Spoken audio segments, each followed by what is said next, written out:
Lavdi ty, o Krisht, mbreti lavdi se amshuar. Lavdi ty, o Krisht, mbreti lavdi se amshuar. Prej eres që shkëlqente u dëgjua një zë. Ky është biri im, atë dëgjoni. Lavdi ty, o Krisht, mbreti lavdi se amshuar. Lavdi ty, o Krisht, mbreti lavdi se amshuar.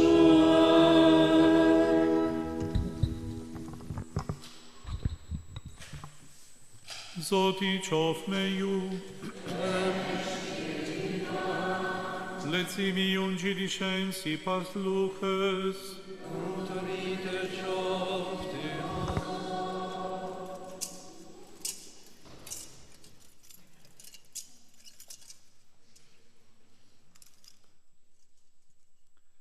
Në atë kohë, Jezusi i mori me vete Pietrin, Gjonin, le Jakobin, le unë gjitë në mal për të lutur. Ndërsa po lutej, fytyra ju shëndëruar, le pekta ju ban të bardha e ndryshme si vetët tima. Kur që dy njerëzë që po bisetoni me të, ishin Mojziu le Elia, ata u duken të rrethuar me lavdi e bisedonin me të për kalimin e tij nga kjo jetë, që do të bante se shpejti në Jeruzalem. Pietrit dhe shokët e tij i kishte lollur gjumi, por qëndrua zgjuar, le e pan lavdin e tij dhe ata dy burra që po qëndronin me të. Dhe ndërsa ata po ndaheshin prej tij, Pietri i tha Jezusit: Mesues, as mirë për ne të qëndroj këtu, po i ban 3 tenda, një për ty, një për Mojziu, një për Elin. Nuk dinte që thoste.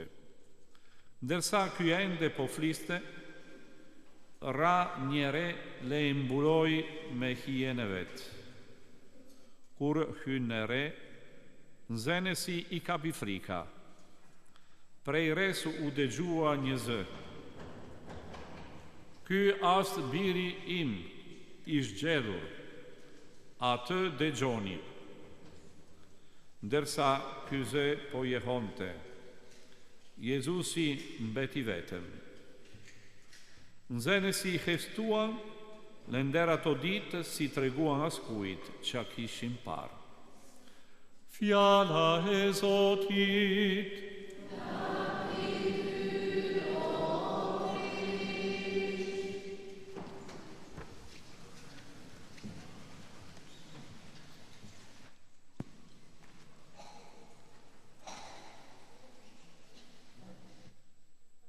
Leximi që kemi ba në këte zgjedhja që bahet nga liturgjia përjashton disa fjale që me duket të rëndësishme. Në fakt filon ashtu pjesë që kemi dëgjuar. Kur 8 ditë ma pas këte fjalimeve, Jezusi mori me vete Pietrin, Gjonin dhe Jakobin. Unë insistoj shumë, Ungjilli nuk e duke me lezuar sinomat e mbyllur në vetë, si epizod të mbyllur. Por, asë si shikoni ju edhe në Netflix, në televizor, asë një seri në të si zdo epizod, asë lidhur, përgatitur e mbyllur nga çka ndodh në filmin e fundit. Do me thënë, asë si një film që vazhdojnë, nuk asë një epizod i shkeputur ashtu që ka kuptim vetën e vetë. Për të arsye është shumë rëndësishme me pa që ka ndodhur 8 ditë përpara, 8 ditë, jo 6, jo 5, jo 3, por 8. Do me thënë një javë plot. E kjo është gjithmonë një kohë tepër rëndësishme. 8 ditë është koha në të cilën na kujton në dimension paskvore, dimension e krijimit që plotson bota. Për të arsye, 8 ditë përpara ndodhi çka lexoj tani, disa reste përpara. Jezusi u tha, ashtë një komunikim që banë nxënësve, se biri njeriut dukej të vuajnë të shumë, lese nuk do të pranohej nga pleqët kryepristerin të shkruesit. Pastaj, do të vristi, por ditën e tretë do të ngjallej. Atëherë u tha të gjithëve, kush dëshiron të vi pas meje, le ta mohoj vetveten, ta marr kryqin e vetë çdo ditë e me ndjek. Që është një sintezë për çka është jeta të nxënësve, do me thënë jeta të pagzuarve ose jeta e kishës. Është sintetizuar në këtë program me ndjek Jezusit, duke mbajt kryqi si stil jetës, do me thënë një jetë fliuar, ofruar si lurat, e me shku deri në fund, deri në Jeruzalem me Jezusin, jo duke me humbë rrugën e për gjatë rrugën, por duke me vazhdua, me besnikëri, duke besuar në të, edhe nëse kryqi nuk as një flamur të për të heqëse. Nuk as flamuri që të heqë turmat ashtu me entuziasme, si shkojnë me ba, si shkojnë në stadiumi me ba tifozeri për ndonjë ekip ose një tjetër. Jo asë një rrugë që angazhon, kërkon, por asë një rrugë ndriquar nga një dritë që asë vetë Krishti. Tu angazhoke feja jonë, a besojnë në vërtetë në Jezusin, sepse çka është sintetizuar në këtë fjalë që kemi dëgjuar, është thelbi e jetës sonë. Sa herë kalojnë momentet e tillë, ç'orientimet, çka na ndodh duke se na devijojnë nga feja që kemi zgjedhur, ose se kundërshtimet e jetës ulen shpresat që kemi, ulemi besimi që kemi në Zotin, pse na ndodh kështu, çfarë mëkat kam bë, çfarë janë gabimet e mia, janë pyetje që vjen naturalisht në zemrën e njeriut ku është në provë. Por pikërisht Zoti vjen për na shëruar. Për këtë arsye kuptoni se në etapa e dytë, masi kemi folur për tundimet në javën e parë, tani flasim për ecja, po një ecje ndriçuar, jo një ecje në errësirë. Një ecje që ka një dritë. E kjo drita është Jezusi që para nesh ka hapur rrugën. Më ndjekin, mos kini frikë, mos humbni shpresë, rekuperoni fen, energjin, forcë, e atë kuptoni se ushtrimet që bëhet gjatë kreshme, ushtrime pendestare, lutja intensive që bëjmë atë për dëgjimin e fjalës më shumë, janë veten mënyrën të cilin e realizojnë na bëjnë shtërvitje të manë shpirtërore, pikërisht për me qenë aftë, për me pranua jeta si vjen nga dora e Zotit. E me besuar që është një dorë e mirë, jo një dorë e keq. Vazhdon akoma se Jezusi, ungjilltari duke na treguar kjo çështje e veçantë që ka në Majën e Malit, që tradita identifikon me Mal Tabor, jo larg prej Nazaretit. Ndërsa po lutej, disa gjëra janë në kuadrin e lutjes. E ne gjatë kreshme kemi folur shpesh për lutja si një ndër 3 dimensione kryesore e një ecje pendestare. Lutja, agjerimi që përforcon lutjen, e le moshë që realizon që ka lutet. Ndërsa po lutej, konteksti ndodh diçka veçantë. Ata nxënës që janë zgjelur si ne për me ndjek Jezusi kanë një vegim. Por unë propozoj juve diçka, mos mendoni se vetëm nuk e kërku një vegim jashtëzakonshme. Këto lloj vegim, do të thënë me zbuluar fytyre bukur e Jezusit, vjen nga lutja. Lutja ka kjo forcë që ban që ne përjetojnë Jezusi, Zoti pranishe në jetën tonë, e që gradualisht në ndriçon jetën. Në zbulon në vërtet kush është ai. Në zbulon fytyrën e tij, ndriçuese, edhe pektat e bardha. Ta pektat e bardha që për të cilit do të dëgjojmë prap kur diela e Pashkëve. Diela e Pashkëve. Ta pektat e bardha janë pektat në të cili shfaqet i rinjallurit, janë pektat e bardha që kanë ata dy dëshmitare, dy engjëj që lajmëron për ngjalljen e Kristit. Për të arsye, këtu në mal Taborit, në majën e malit, ç'a kemi? Kemi një çfarë lloj parashikimi i Pashkës. Çka na mbestet sot në vështirësisë e sotme? Feja që Kristi u ngjall. Por jo jashtë kuadri realistik që përpara vdiq, që përpara ka pasur mundimet.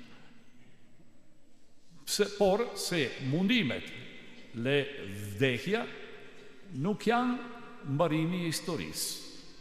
Nuk ka falimentimi Jezusi, si nuk ka falimentimi ekzistencën tonë, që nuk ka destinua për fund e gropes, por për një jetë më plot.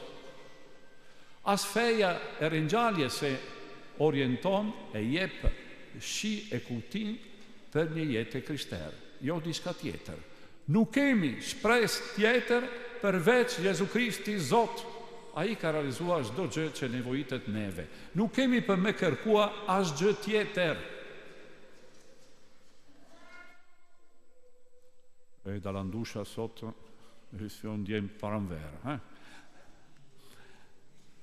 Atëherë, kjo është qendra e punës. Me verifikuar në këtë kokën e kreshme kush është në qendër e jetës sonë krishtere, ç'a shpresojnë, ç'a kërkojnë. Sepse gjërat e tjera që kemi, edhe devocionet, edhe orientimi, edhe nderimi i Zojës Marijës, nanot, tjera. Çfarë janë? Nuk janë qendër, por janë korniza, janë pasojat e ringjalljes e Kristit.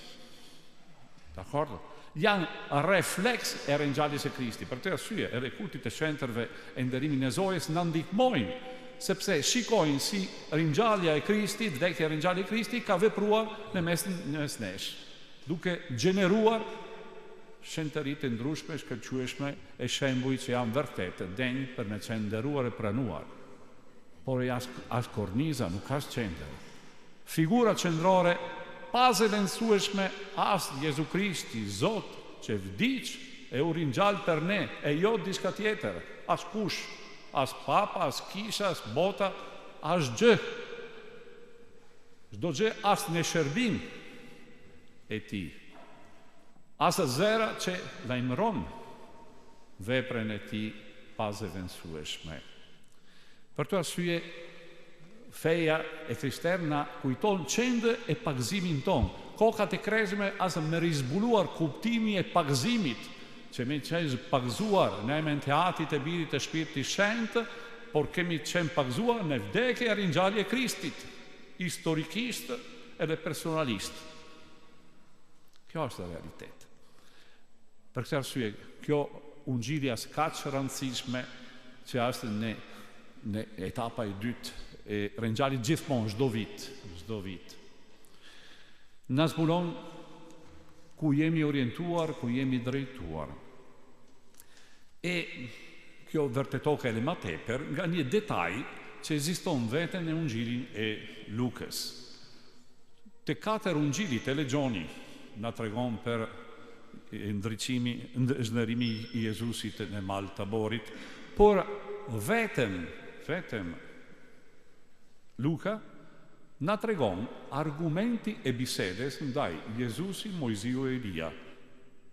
Mojziu e Elia që janë dy figure profetike që dominon bezdidin e vjetër, me thanë, personifikon Bibla të hebrejve, historia të Izraelit edhe historia e bezdidjes deri në Krishtin. Krishti është fjala e fundit. E ata bisetonin thohet, unë ndryshoj një fjalë që nuk është të për eksaktu, ja bisetoni me të për daljen e tij, dalje nga çka? Dalje nga misionin e tij mesianik që do të kryhet sa më shpejt në Jeruzalem e në një rast veçantë, që nuk ka vdekja. Vdekja nuk ka mbarimi i misioni mesianik të Krishti, nuk ka kryqi, fjala e fundit. As të ringjallja. E ringjallja në momentin e të cili ai duke plotësuar çdo gjë në këtë botë, ktheket te hati. Do të thënë, ajo që për ne është festa e shërbumit, do të thënë ngritja e Krishtit në qiell. Jemi tu folur për këtë punë. Ata na bisetojnë me Krishtin për me zbuluar, me shpjeguar si ta bezdidjen e vjetër është në përgatitje për këtë eveniment, që as Pashka e Krishtit deri në ngritjen e tij në qiell, ku ktheket ulur në djathtën e atit e zbulon plotësisht e definitivisht kush është e çka ka vepruar për ne. Kjo është edhe në aspekt tjetër që duke me konsideruar e që shënon edhe ecjen ton liturgjike, sepse kreshme në vetë nuk është asgjë. Dakor? Është si një qiri tu i fikur. Një qiri ka kutin i fikur. Jo, ka kutin ku është ndezur. Nëse kreshme është qiri, flaka që je për kutin e funksioni që ka, është Pashka e Krishtit. Pashka e Krishtit. Për të arsye, këta 40 ditë e kam 50 ditë të plotësimi. O më mirë, 40 ditë tjetër deri në ngritjen e Krishtit në qiell. Sikoni si harmonia që ka edhe liturgjia nga Shkrimi i Shenjtë.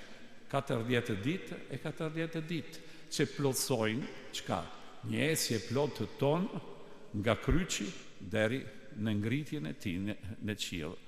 E ne që jemi ngjitur me të përgjithmonë në këtë vepër shpejtimtare. Kjo është kuptimi për çka krentoj në këtë kokë e çka krentoj fatikisht në çdo javë e ditës e çdo javë e vitit. Një aspekt tjetër që më duket shumë rëndësishme e qendrore është si zhvillohet kjo çështja mistike që kemi në majtë e malit. Maja e malit na kujton edhe maja një mal tjetër, mal Sinait, kur paka shumë edhe Mojziu shkon në një situatë të tillë në praninë e Zotit.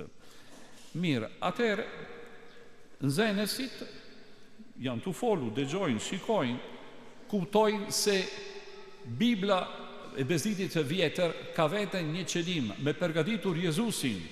Për të arsye Jezusi është krejtësisht profetizuar në çdo çështje që kemi në bezditjen e vjetër. Bezditjen e vjetër në vetë nuk plotëson historinë, mesazhin e veprave hyjnore. Nëse nuk vjen Krishti. E për këtë arsye Krishti interpreton e në çfarë mënyrë edhe gjykon historia e vjetër. Për këtë arsye nuk ka mundësi për me lexuar Biblën duke absolutizuar një kapitull, një rest, një fjalë. Nuk është indiferente çka është nën gjykimi e fjalës së Krishtit, çka na shpall ai, e çka shpalet përpara, që ndoshta ka vlerë përkohshme, as fjala e Zotit, po, as fjala për Izraelit, po, ka një vlerë definitive. Jo, nëse nuk ka në përputhje në çka plotson Jezu Krishtit. Jezu Krishti gjykon edhe fjalën që ka ardhur para tij. Elia e Mojziu janë një funksion të Kristi, jo Krishti në funksion të Mojziu e Elia. As Kristi që gjykon fjalët e Mojziut, si vërtetohet në fjalimin e malit, që është një rishikim e një azhurnim e ligjin e Sinait. Për të arsye duke me shikuar lexuar Biblën gjithmonë nga fundi mbrapa, jo nga fundi në rinë fillim, e jo thjesht nga fillim deri në fund. Dakor? Si kuptim, ne lexojmë, nuk ka problem me lexuar me rresht, po shumë problema që gjejnë gjatë të bezditjen e vjetër, zgjidhet të veten ku kemi ardhur në fjalën e Krishtit në bezditjen e re. Kjo është shumë rëndësishme me kuptuar. Krishti sintetizon çdo fjalë. E gjykon edhe fjalët që janë përpara. E disa fjalë nuk janë pranueshëm në mesimin e Jezu Krishtit. E nëse kanë pasur një funksion në besëdhjen e vjetër. E kjo është një ecje rëndësishme, që du me kryuar një disiplinë interpretuese si pranojmë fjalën e Zotit. Për të arsye, në meshën e shenjtë lexojnë gjithmonë besëdhjen e vjetër, leximin e parë dhe psalmi, por lexojnë gjithmonë në fund Jezu Krishti, që vërteton çka kemi lexuar përpara.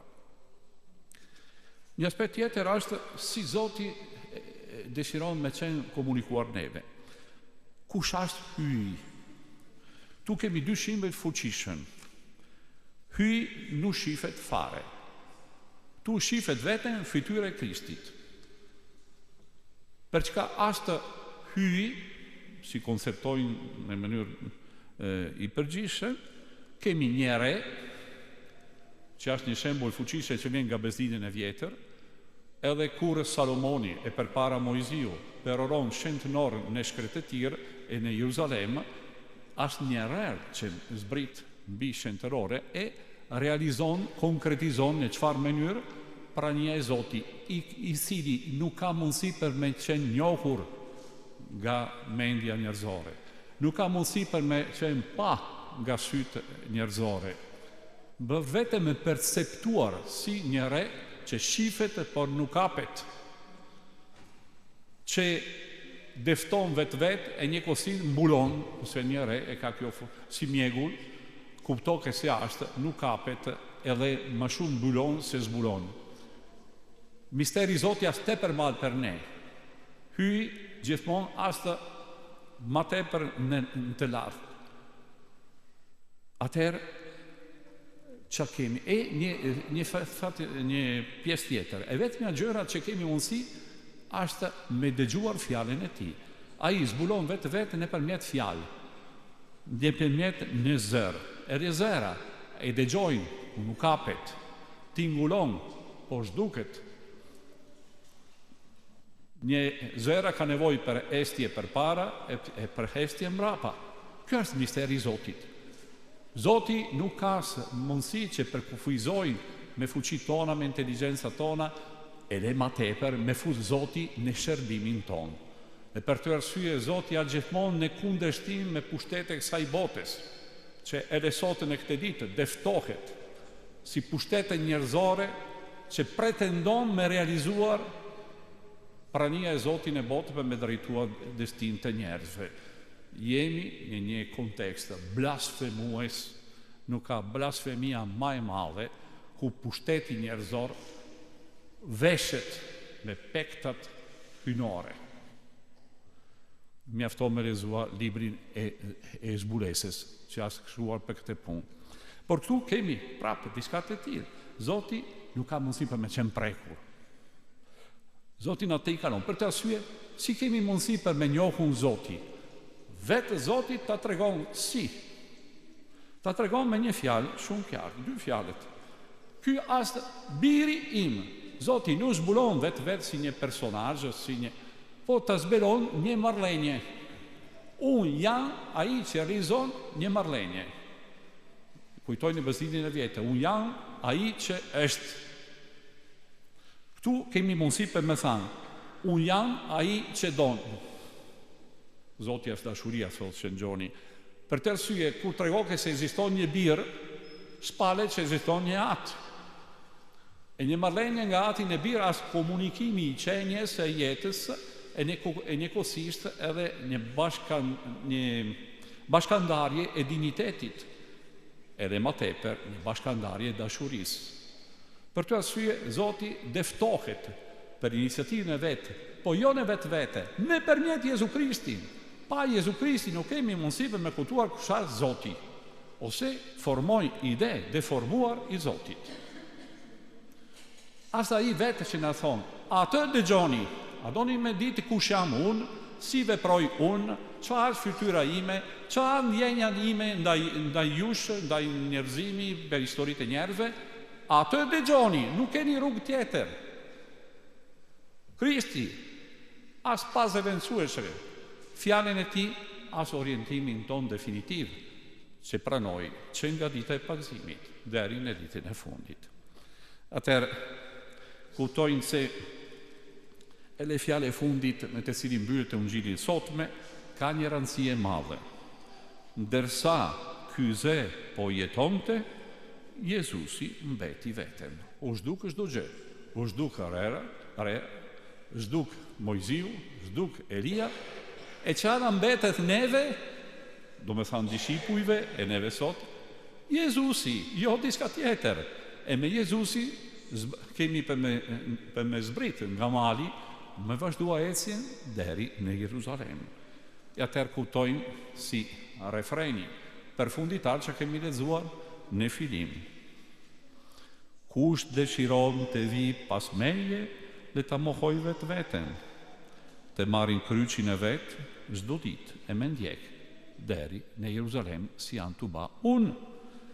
Për të arsye, a jeni gati ju? A jeni gati? Nëse jemi gati, atëherë vazhdojnë ecja ke kresmeve, edhe ecja jon krister, se është sintetizuar në këtë rrugtim shpirtëror. Qoftë në Jezu Krishti.